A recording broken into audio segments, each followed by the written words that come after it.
The one huge thing that has changed is that your stories and columns go online and people comment on them. For a good maybe 10, 15 years of my career, I suppose, there was no such thing. You know, you had a letter to the editor, or you might get an angry phone call from someone, or worse still, your editor might get an angry phone call from someone, then you get an angry phone call from the editor. But the idea that you'd have hundreds of angry people just burbling on ad infinitum unto your story, that just didn't happen. So it was a complete shock to the system.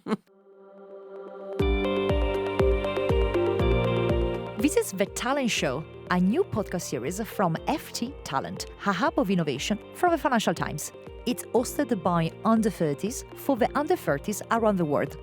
This second series is about all the aspects the FT organization is covering today, from editorial to development, from data to talent. I am Virginia Stagni, and this is a guide we designed to inspire you to be the one driving innovation and change. Welcome to the show.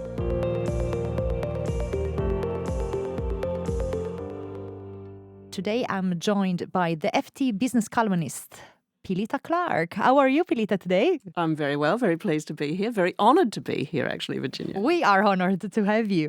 We read your pieces on the FT. We have been actually promoting a lot of the things that we have been writing on boardrooms, women, diversity, and also how to develop your career in the corporate space within our FT Talent social media and newsletter. So, Pilita, would you like to share a bit about your career path and what has been leading you to turn one of the best FT business columnists? Well, I don't know about that, but I kind of snuck into the FT in 2003 completely by accident. Because I came over here then because my husband was actually posted over here, and I took leave from my newspaper in Australia. And while I was here, a friend of mine who was working at the FT knew that they were going to be starting up a magazine, a Saturday magazine for the first time, or a weekend magazine. And I had just finished editing a news magazine in Sydney. And it turned out at that time the FT didn't have many people who'd had much experience with magazines. And so my friend said, I think you should just come in and help them out just a couple of days a week, maybe last a couple of weeks if you like, maybe up to a month. They just need a hand getting things started up. And here I still am. 20 years later. The way I got into journalism in the first place, that gave me the experience that meant that I was able to come and actually work at the FT. That all happened because I kind of made it my mission to make it happen, and I didn't benefit from any friends of my parents or friends of anyone else's. So I am acutely aware of how infuriating it is to see people who just glide in because of people they know.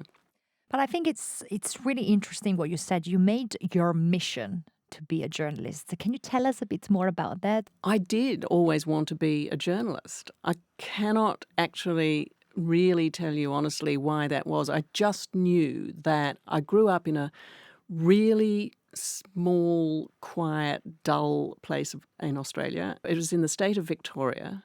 I was on a farm. The farm itself wasn't even near a village. It was way away from everything, certainly wasn't near a town or a city. And basically I knew that everything exciting and interesting happened somewhere I was not, and was never going to be the way things were going unless I really made an effort to get out there. And it occurred to me that one way of doing that was to be a journalist. And so, I mean, my parents did know journalists, but they were kind of generally people who'd been journalists in earlier lives. They weren't always people who were working journalists at the time. But I could see that this was going to be a way that people who might otherwise have really struggled to figure out what was going on in the world, let alone travel around the world, might actually be able to do it if they could get a job in this field.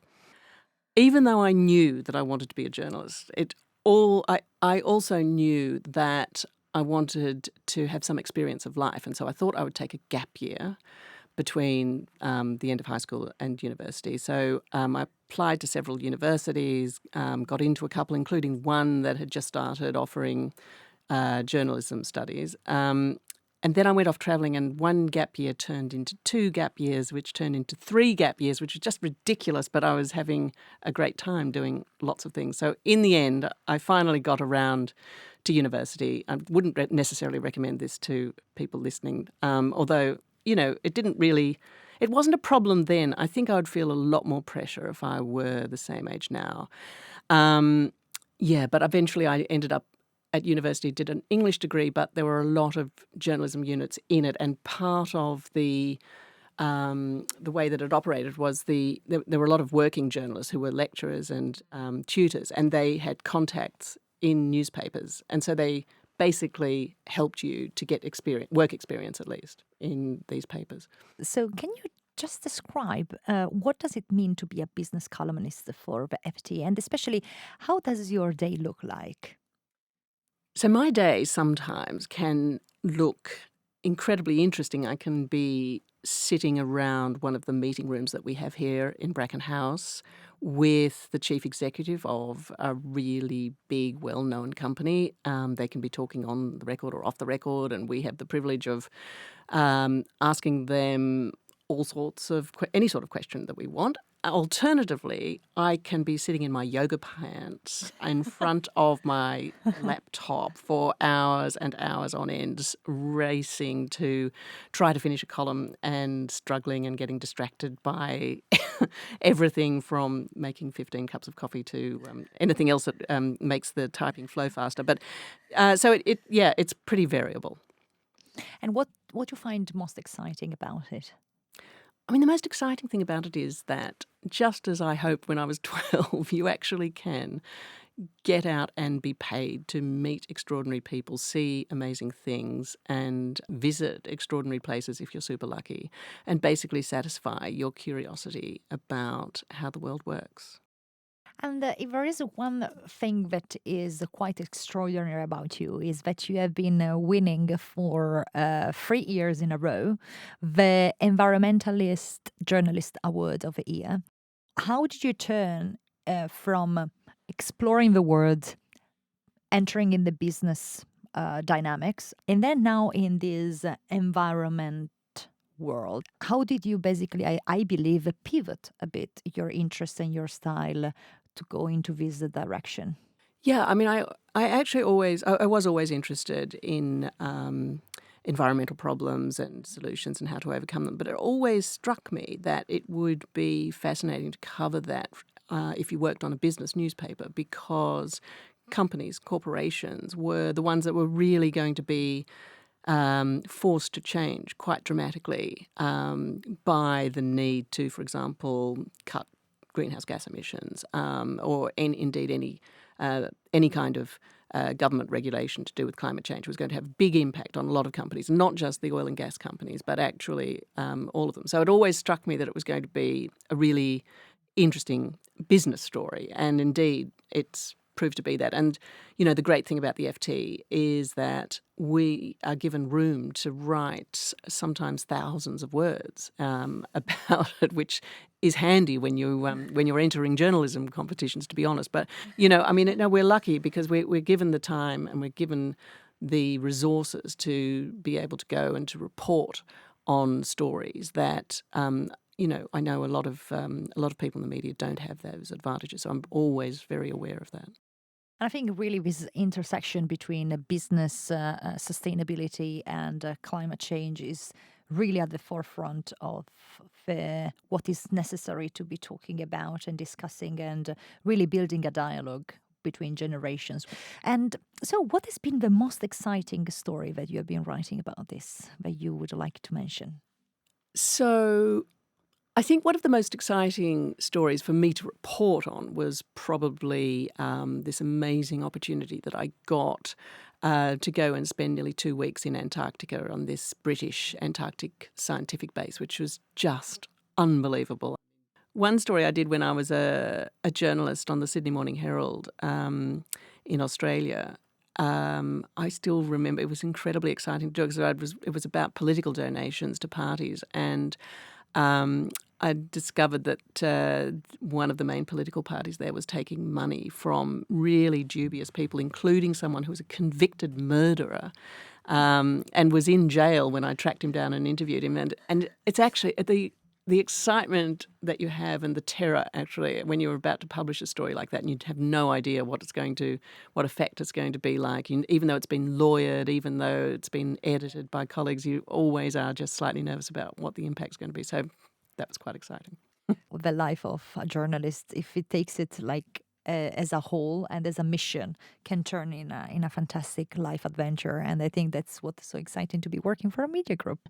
And you are a Nieman Fellow as well from Harvard University. Would you like just to touch a bit on these amazing experiences that very few have and what has been giving you maybe for your career and your expertise? I think it will be very interesting for our audience. Yeah, I mean, it is just an extraordinary year to have if you're a Nieman Fellowship, which was basically set up by some very generous people who realised that the early journalists in the United States basically often came from backgrounds where they couldn't go to university, they couldn't do much tertiary education. So the whole idea of it was to help journalists from relatively modest backgrounds to get the sort of experience that others got if they happened to be born to better off parents. And so they brought them to Harvard for a year, and they basically said, you don't, unlike other journalism fellowships, they said you can do whatever you like. You just have to sit in on courses. You can sit on music courses all year if you really want to, although that would be kind of a waste of having spent a year at Harvard. So it's an amazing year where you can go and, in the year I was there, I could listen to Alan Dershowitz in the law school. I could go and listen to these extraordinary princes and presidents that they had visiting every other week. I remember, one week they had, I think it was someone like Hunter S. Thompson, Martin Amis, and I don't know if it was the president of Peru or someone in the space of a couple of days. But but one of the great things about doing that is that you're constantly exposed to this sort of research that you're talking about. And I remember reading some research. In fact, we might have even had the researcher who wrote it come in and speak to all the fellows.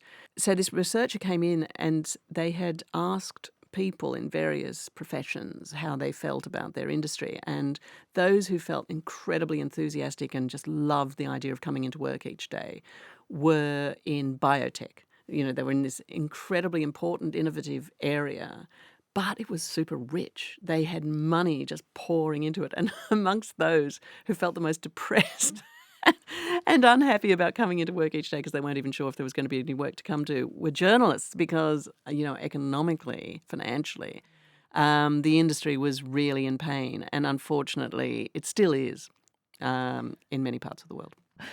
What do you see as the future of journalism? This kind of a conflict, but as well dialogue with new technologies that is happening at the moment. What is your opinion on really the sustainability of our business model?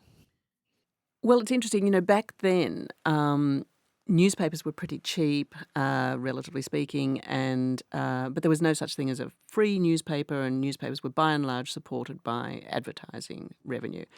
We spoke to people back then at the MIT Media Lab, for example, who predicted exactly what's happened, which is that quality media will become much more expensive, and it will have to because the traditional advertising that supported it will die away.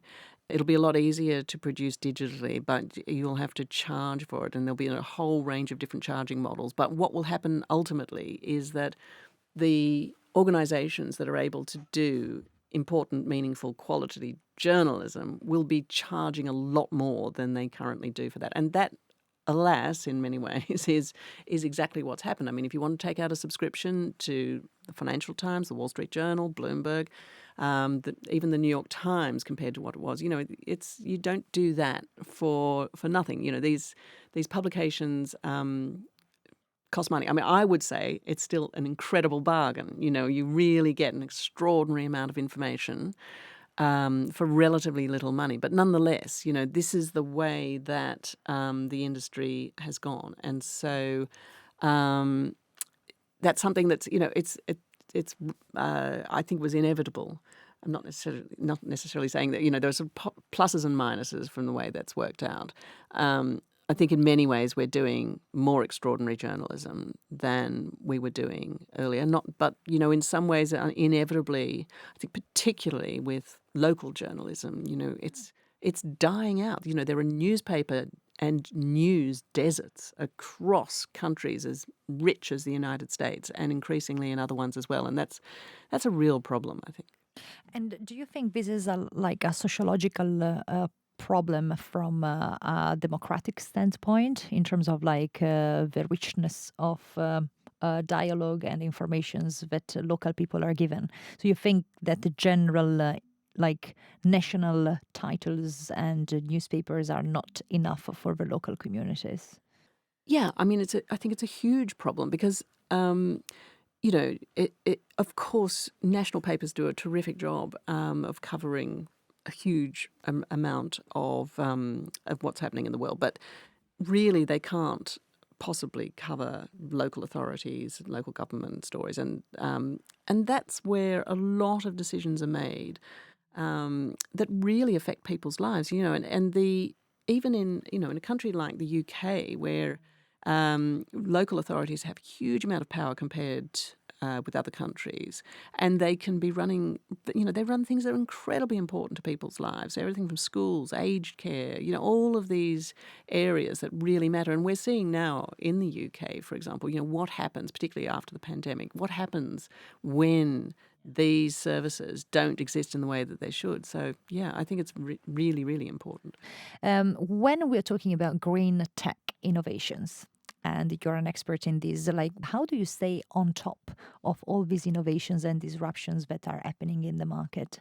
Yeah, it's really not easy because there is, particularly at the moment, there's so much more money going into these ventures. So, not that long ago, I would say maybe, 7, 8, 9, 10 years ago, perhaps, um, even things like solar and wind were called alternative technologies. They were just regarded as something that, nice to do. And yes, we need to get around to really putting money into this one day, but, not something that's going to take off. And then all of a sudden, of course, they have because they work so brilliant. But on top of that, you've got everything from, green hydrogen and many other colours of hydrogen and various other technologies that it is quite difficult to stay on top of what they actually can and cannot achieve. But I will say last year, the FT's Tectonic podcast did a few series that I was lucky enough to present on green tech and what was really going to be interesting. And one of the most amazing ones we did was on nuclear fusion, and we went out to one of the sites where one of these reactors is being worked on. And that, of course, if nuclear fusion could ever take off in the way that its proponents think it could, that would just be such a game changer. It would be extraordinary. Unfortunately, we're still quite a way away from that. Um, Younger journalists that are looking for inspirations from your career and your journey here, do you think that the way of writing a good column and writing a good article has changed with the awareness that we have of our reader? I mean, if there is one thing that digitalization gave us is a very interesting kind of granular understanding of our audience and who our audience might be, how they can comment, what might trend or not. Do you think it change or it should change or shouldn't change the way of doing quality journalism? The one huge thing that has changed is that your stories and columns go online and people comment on them. For a good maybe 10, 15 years of my career, I suppose, there was no such thing. You had a letter to the editor, or you might get an angry phone call from someone, or worse still, your editor might get an angry phone call from someone, then you get an angry phone call from the editor. But the idea that you'd have hundreds of angry people just burbling on ad infinitum unto your story, that just didn't happen. So it was a complete shock to the system when that did start to happen. And I think, I would say it's a really mixed blessing. On the one hand, there are some incredibly thoughtful, interesting people who make some great comments. Some of them are hilarious. It's just a joy to read them. I know people who just stop reading the comments because they think it's bad for their mental health, which, I completely understand because that can happen on but so you get a much more immediate sense, though, of how whatever you're writing is being received. And also, of course, that's not counting the audience engagement technology that now exists, so you can see exactly how many people at least clicked on it, and also how long they spent reading it.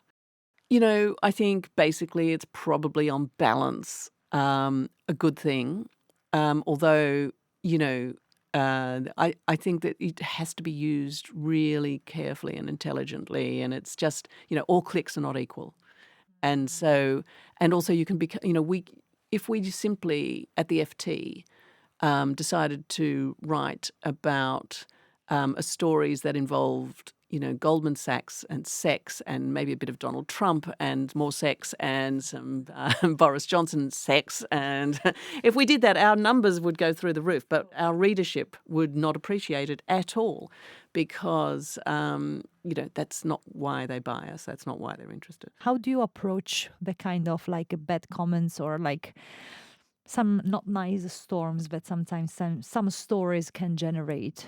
How do you approach this from a bit more of a mental health perspective?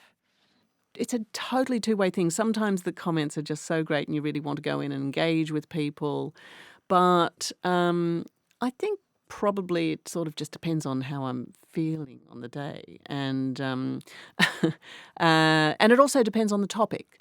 I wrote a piece not long ago about a climate negotiator who I really had spent a lot of time with, knew quite well and admired a lot, but unfortunately he's got brain cancer, and I interviewed him, and then he wrote a piece that the interview was published that I did with him as well, verbatim in the magazine. Anyway, I was really keen to see the comments that people wrote in about that. And they were almost uniformly, actually it was pretty much 100% of them were just really appreciative, and they were kind, but they were also just fascinated to hear what he had to say because, he was someone who'd worked in the background as a lot of civil servants do and had never really had come to much attention, but had just a tremendous amount of experience and knowledge about climate change. So, then I'm really keen to see what people are saying. But very often it's something that one has to work up to after a good, strong cup of coffee.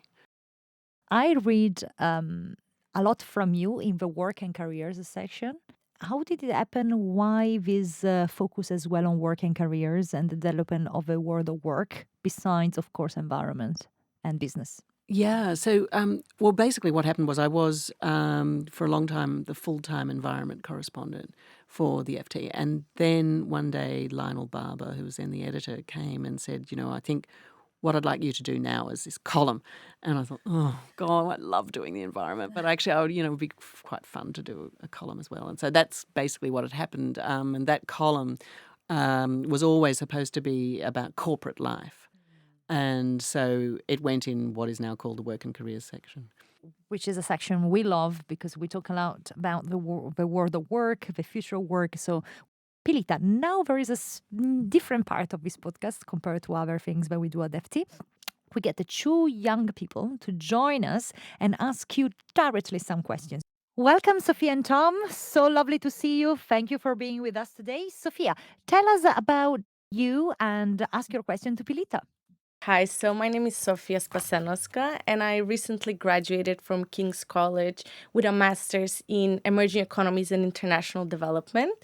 But I currently work for the Media and Communications Department at the LSE on a media literacy project and organizing the 20th anniversary of the department. And I'm also a social media strategist for Bspire TV, a US channel. So my question is, do you think that improving media literacy has the potential to decrease inequalities and potentially even empower women? And do you think that this actually would have the spillover effect to other countries that have not yet started investing in media literacy policies yet? So when you say media literacy policies, which ones are you talking about specifically? So That is the question. So with media literacy, it is that we still don't have definite definitions. We still don't have it included in education curriculum in the standard. So it's sort of like open-ended question. But with media literacy, it is usually just being able to understand misinformation, disinformation, understanding what comes out, what you're reading, and if this is true, and making educated decisions in your life. So that's sort of the broad. Yeah, I mean, so it had quite a different meaning, I would say, not that many years ago, although possibly many years ago, not to sound too much like a dinosaur. But anyway, I think it is unbelievably important and probably has never been more important because, for the reasons that we were just discussing earlier, the media has become so much more fragmented and quality journalism is now has an entirely different business model to what it had not that long ago. And so, yeah, it is the ease with which one can distinguish between quality and less quality and absolute rubbish is, it's just harder. It really is just harder because, people are just growing up and seeing feeds of alleged news appearing on the same platform, whether, Twitter, Facebook, whatever. How are you supposed to distinguish?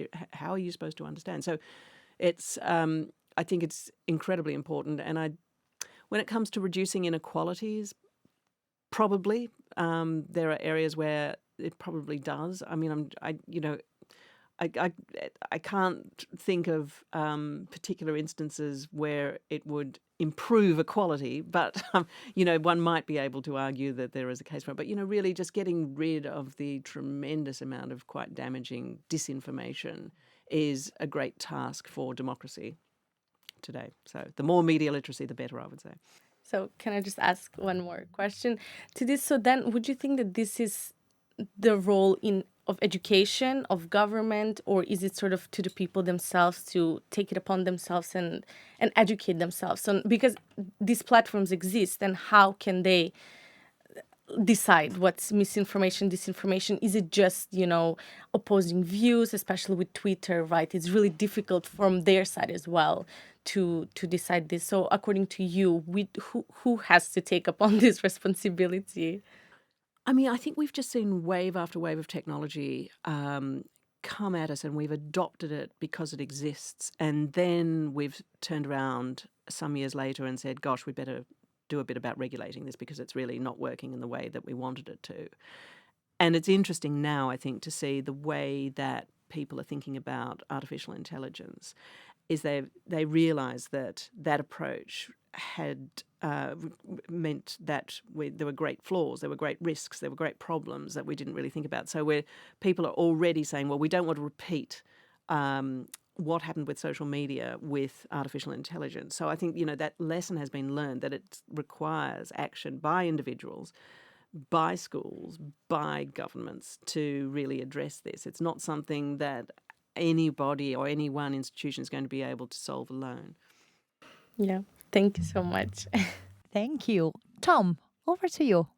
Hi, I'm Thomas Charlie, and I recently graduated from the LSE with a BSc in politics and history. And while I was at the LSE, I was the founder and president of the International Media and Journalism Society, so I have a deep interest in journalism and the media in general.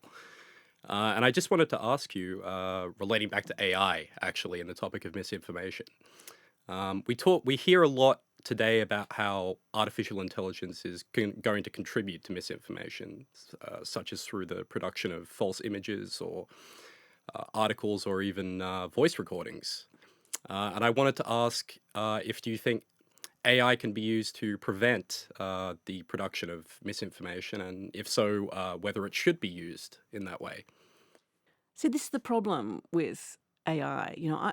I really literally barely understand how the iPhone works. I mean, I have a fairly sort of basic understanding. But when it comes to AI, I don't know how to answer that question. And I am told by people who spend their lives working on AI technology that actually the number of people who really understand, not so much sort of, some basic forms of machine learning, but other forms of generative AI, I'm told, are just very, the percentage of people who really understand whether it is going to be possible to use AI in that way,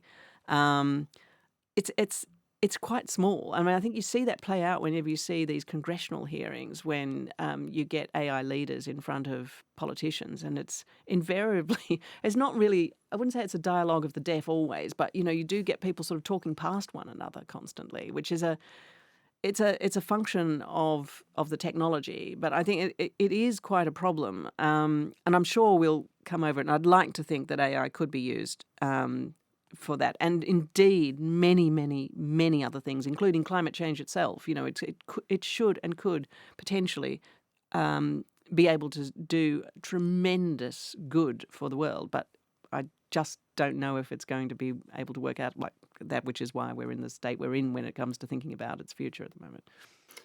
And just to follow up, if I may, I was wondering if, given that we should put measures in place internationally to regulate AI, or should we allow corporations to regulate AI themselves? Do you think that would be a possibility, especially if these AI models are being developed amongst a very small group of corporations as they are now? So the corporations themselves are saying they want regulation.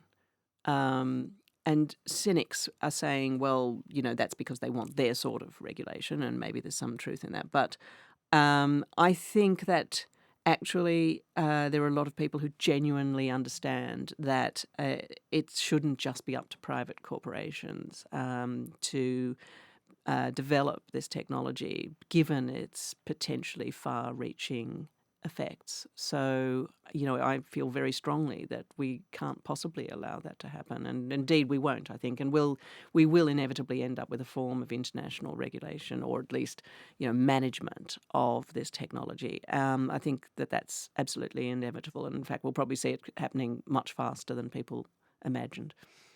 Excellent. Thank you. Tom, Sophia, and above all, Pilita, thank you so much for this episode. I found it super informative. Thank you so much, guys, and up for, of course, listening to all the different episodes of The Talent Show.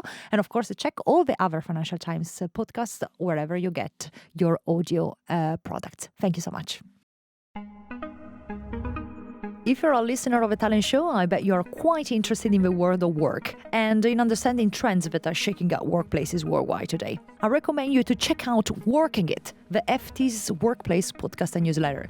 Join our friend and host Isabel Berwick every Wednesday for understanding the big ideas shaping work today and the old habits we need to leave behind. Tune in, subscribe, and follow.